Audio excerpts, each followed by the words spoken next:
Welcome to the Female Property Expert Podcast. I'm your host, Emma Morby. And today I'm going to be looking into the topic that's, I think, pretty crucial for both new and experienced property investors. And that's money mindset. Now, I've suffered with money mindset issues throughout my entire property journey. So I'm speaking from experience and I'm still going through it now. As the more money I borrow, the more money mindset issues I have around it. So whether you're just getting started out in property or whether you've been in the game for years, okay, your mindset around money can either propel you forward or it can hold you back. And sometimes it's a subconscious part of you that holds you back. So in this episode, I'm going to explore the different types of money mindset. And I'm going to give you examples of how they can affect your ability to succeed. And probably the most important part, how you can overcome the mental blocks that stand in your way. And these I've used myself. When I say I'm talking from experience, I've actually used some of these blocks myself to move that money block out of my way. So let's get started. Firstly, what is money mindset? People hear it all the time. What does it mean? So simply put, it's a set of beliefs or attitudes that you have about money. How you earn it, how you spend it, how you invest it, how you see it. Now, your money mindset is shaped by your upbringing, your experiences, and also the people around you. And it's deeply ingrained, often influenced by your financial decisions without you even realizing it. But because it's so deeply ingrained, it comes as second nature to you.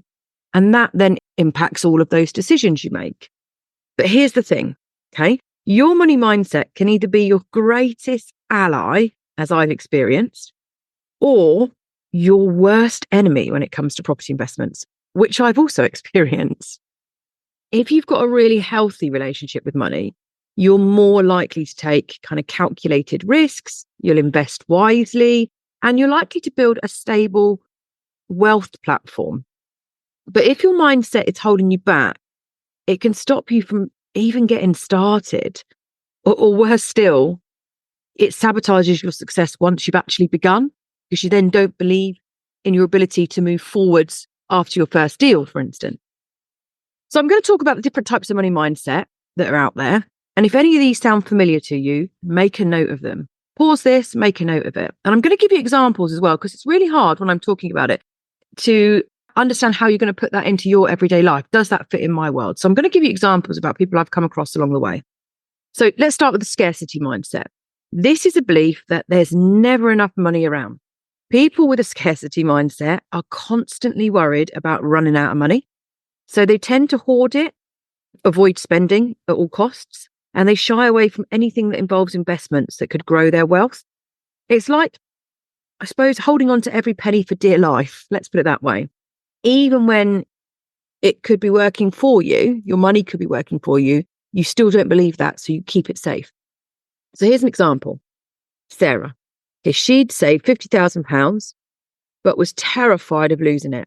Actually, she didn't save it. It was part of an inheritance, but she was terrified of losing it. She knew that she should really invest it in property because she lives up north, so she could have brought a buy to let. But every time she was about to make a move or thought she'd found, that property, she'd panic and she'd pull back and it'd be, what happens if I lose all my money? What happens if the market crashes? What happens if this? And all these questions came flooding in. And the result, her money sat in a low interest savings account, slowly losing value against inflation for about 4.5 years until she met us, joined our program, gained the confidence, went through the money mindset program training, and then stepped out and did some stuff. And she's still doing stuff to this day. But for 4 years, she held herself back without the ability to move forwards. So if you're in a scarcity mindset and you have money, ask yourself, what can I do to change my mindset right now? Now, don't worry, I'm going to give you some tips on this, but ask yourself that. Next, we'll look at abundance mindset. So on the flip side, okay, to scarcity mindset, the abundance mindset is the belief that there's always money to be made. People with this mindset see opportunities everywhere and are more likely to take risks. They're going to invest and they're going to grow their wealth, probably quite rapidly. They believe that money is a tool Not something to be feared, not something to be hoarded, not something to be saved, but something to work for them. Now, as an example, this is John, okay? Ironically, he also had £50,000, which is just a coincidence. But instead of letting it sit in the bank like Sarah did, he invested it into a buy-to-let. And yeah, of course, for John, it was really scary. He'd not done this before. And he wasn't sure. He wasn't even sure if it was the right strategy, to be fair. But he decided to take the plunge and invest the £50,000, secure a small mortgage, and get a buy-to-let. Now, in his head, after we'd worked with him on the money mindset side of things, and he'd gone through the part of our training, he then realized that he could turn that £50,000 into much, much more over time. And guess what? He has. He's doing it. And not only that, because his rents have increased, but also the property value has increased. So actually, his investment is increasing exponentially quicker than any bank would ever allow if he left that money there. Next is the I don't deserve money mindset. So this is a bit of a sneaky one, if I'm honest. Some people have subconscious beliefs that they don't deserve to be wealthy. So you might not necessarily think it in your day-to-day life, but subconsciously it's there.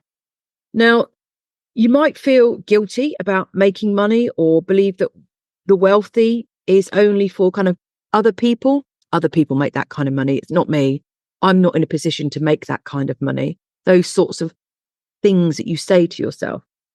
You might feel guilty about making money. And that's more a case of, if I was to make all that money, I wouldn't fit in my circle of friends anymore. That kind of level of guilt. Now, this mindset only leads one way, and that's self-sabotage.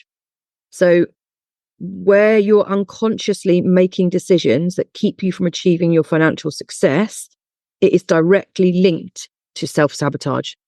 And you have to make yourself aware of these things that you're saying or that you're feeling or that you're subconsciously telling yourself on a regular basis.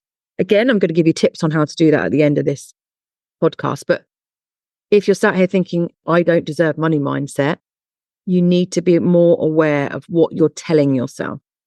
Again, I'm going to give you an example. Emma, don't worry, she's no relation. It's not me. So she inherited a sum of money, decided to invest it, which was great. But deep down, okay, she didn't feel like she deserved it. And we had this conversation a few years later. She didn't feel like she'd earned the money. It had been given to her. She didn't feel like it was her money to spend, even though it had been left to her as part of an inheritance package. She felt like if she started doing this stuff in property, people, her friends, would be judgmental and they would be a bit like, oh, look at her trying to climb the ladder. You know, that kind of thing. So, yeah, she really struggled. I didn't know about this until a few years later, but she really struggled. But unfortunately, as a result of that, it made her make poor investment choices. She didn't seek advice, okay? And she didn't get expert guidance. She didn't get her knowledge sorted before she decided to make this investment. In fact, she listened to a property investor who gave her some really bad advice, if I'm honest. But by the by, she ended up losing a huge chunk of money, basically. And instead of learning from her experience, she just gave up. She is convinced that wealth just wasn't for her. She just can't invest that kind of money. She's lost somebody else's money. And it wasn't until a few years later that I kind of sat down having a conversation with her that I realized that it was all down to her money mindset. If she'd changed her beliefs and her attitude towards money, her outcome would have been very different. Next, and finally, is money is evil mindset, okay? Now, I kind of got brought up with part of this, and a lot of people have part of this. So some people believe that money is the root of all evil. It's the root of all argument. It's the root of every problem that somebody has. They don't have enough of it. That's a scarcity mindset. And so it's evil. You can have two, by the way, two mindset types. Now, the money is evil mindset creates a fear inside you of wealth. So where you're unconsciously avoiding financial success, basically, because you don't want to be seen as greedy or corrupt or you don't want to fall out with your friends, or you see money, the more money you have, the more problems come with that money. It's how you attach your mindset to the money. Now, it's a belief, okay? And it is one that can severely, severely impact your financial growth. Again, I'm going to give you an example. So this one's made up once. This isn't someone who's been part of our program, but Dave, we're going to call him Dave for the sake of it.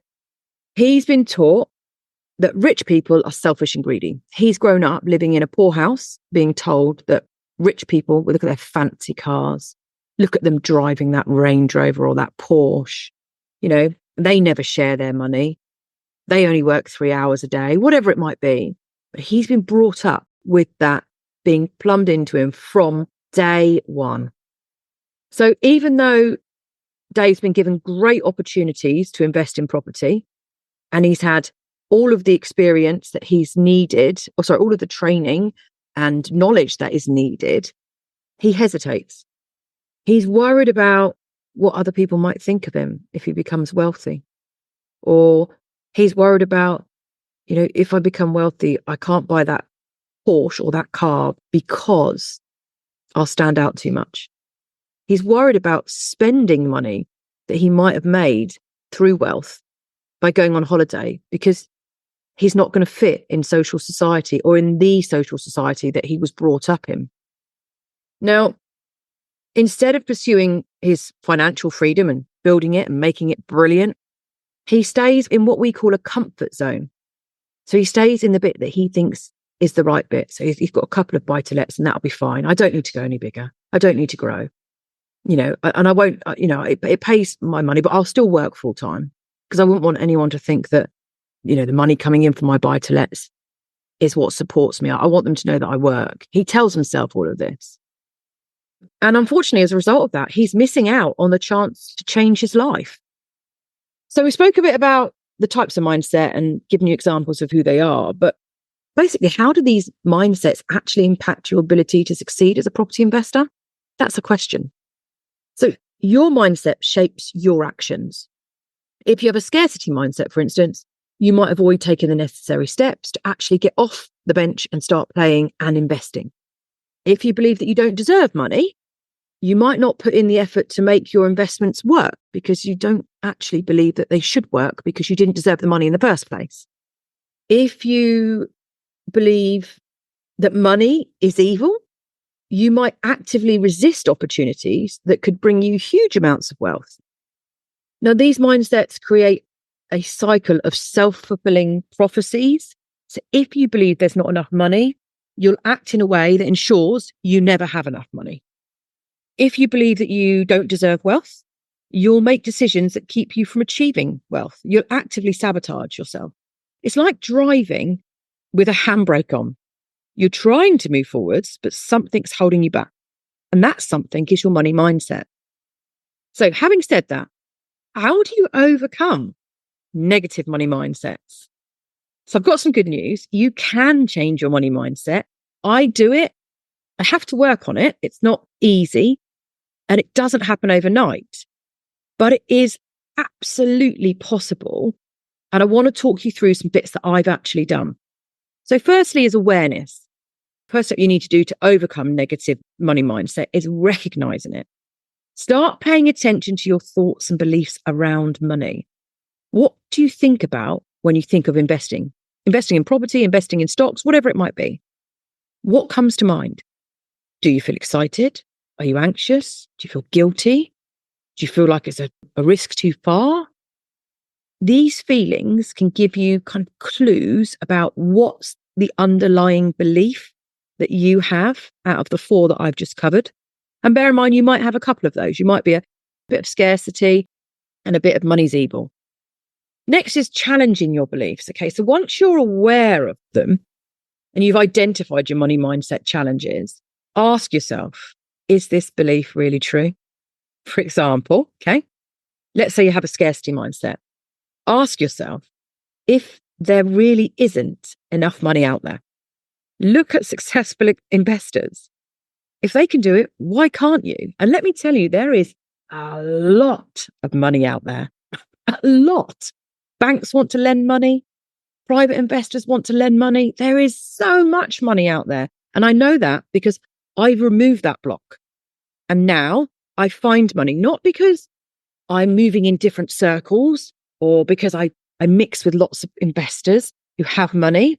It's because when I go into the pub and I talk to people about what I do, I talk in such a positive manner around investing that they'll go, oh, what, do you know what? I've got 100,000 from a house sale. What could you do with it? That's how investors work. They're normally people you know. Sometimes as you grow, they're not. As you get bigger, you use outside investors. But often, initially, when you're starting, to start people that you know, the people that you've known all your life. Next is reframing your thoughts. So you're aware of them, you've challenged them, now you need to reframe them. So start replacing negative thoughts with positive ones. Instead of thinking, I'll never have enough money, try and think, there's plenty of money out there and I'm capable of earning it. Now, I'm going to be honest, this felt really weird for me when I first started doing this. But over time, believe it or not, it did help me make that mental shift in my mind. I would say things like, there are investors out there that want to invest to me. When I first started saying that, I didn't believe it, but I said it every single day without fail. And within 3 months, I was like, actually, why wouldn't they want to invest in me? I have all of this knowledge. I have all of this experience. Why wouldn't they? Found a site. I went out. I looked for an investor. I didn't know the investor actually on this occasion. I spoke to them. I presented them factual evidence. I was professional and they invested. And that's all because I told myself I'd gone from no one's going to invest in me because there's no money about to there's loads of money about and I am investable. I believed in myself, but it did take a good 3 or 4 months and telling myself that every day. So like I said, it's not easy, but reframe your thoughts, go from negative to positive ones. Next, take small steps. So start taking action, even if it's just small steps. If you're afraid of investing, start by learning more about the property industry, property market, the property strategy that you want to do. The more knowledge you have, the clearer the path becomes. Attend workshops, read books, join online communities. The more you know, the less scary it becomes. And then you can go to investors or talk to other people about that journey and have confidence in what you're doing. And I think finally, for me, surround yourself with a positive influence.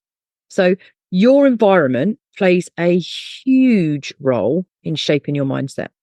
If you have someone, maybe a husband or a partner, who constantly says, no, you can't do that. No, you can't risk that. Why would you do that? That's stupid. Absolutely not. You'll never succeed in that. You know nothing about it. And if that's constantly fed to you every day, you start to believe it. So surround yourself with people who have a healthy relationship with money, people who see opportunities, people who take calculated risks and aren't afraid to invest. So their attitudes basically start rubbing off on you. And that might mean that you have to go out to certain groups or communities, but it's really important that you start surrounding yourself with the right people. Now, I spoke to you previously a little bit about the female property expert and how we can help you shift your money mindset and succeed, obviously, doing your property investments. We do have a 12-month program that's designed to teach you the ins and outs of property investments, but it also helps develop a mindset that will support your success and continually grow. We cover fear of failure and all sorts of other things I know I've had in my journey. But I also offer fortnightly calls because I think it's quite important. You get advice, you get to ask questions, you get to connect with other investors who are new and some are experienced that are on the program. So in conclusion, your money mindset is a powerful force that can either drive you towards success or hold you back like an elastic band. You need to become aware of your money mindset, challenge negative beliefs, take action so you can shift your relationship with money and unlock your full potential as an investor. And let me tell you, you can do it. It's not just for the special. It's not just for the people who are going to be successful anyway. This works for everyone. Remember, the most successful investors aren't the ones with the most amount of money. They're the ones with the right mindset. And if you need help along the way, then me, the female property expert, is here to support you. So thank you for joining me today on the Female Property Expert podcast. I hope this episode has given you some valuable insights into the power of a positive money mindset. If you've enjoyed today's episode, please be sure to subscribe. Obviously, leave a review. That's always helpful. And if you go to our social media and just leave a few reviews, that would be really appreciated as well. If you are already taking steps in your property investment journey to, achieve the next level and you need some support, please feel free to reach out to us about the 12-month program. We'd love to help you succeed. But until next time, I'm Emma Morby, and this has been the Female Property Expert podcast. Keep your mindset positive and happy investing.